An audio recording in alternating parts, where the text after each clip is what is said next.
Jumpers to exit this aircraft. The aircraft is moving at 120 miles per hour, or terminal velocity for the human body.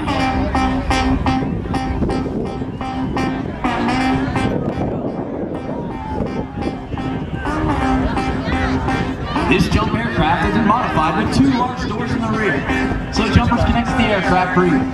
The jumpers are out and the smoke is on, as these jumpers fly their bodies apart to gain separation, using their hands, arms, legs, and shoulders as flight controls.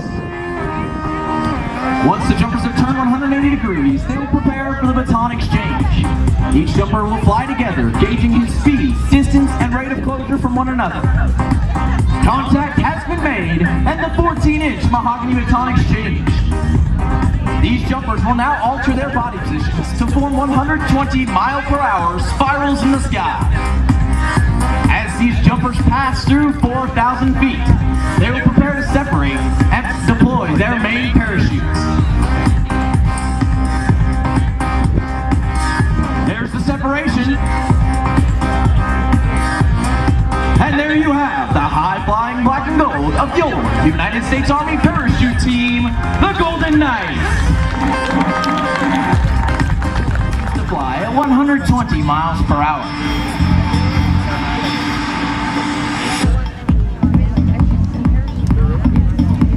At 5,000 feet, the team leader will wave his arms, signaling the outside jumpers to perform our bomb burst maneuver, while the base will continue to fall, gaining vertical separation, then gliding apart prior to their opening.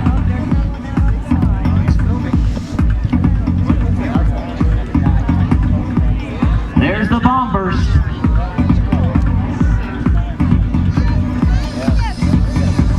And there you have the high-flying black and gold of your United States Army parachute team, the Golden Knights.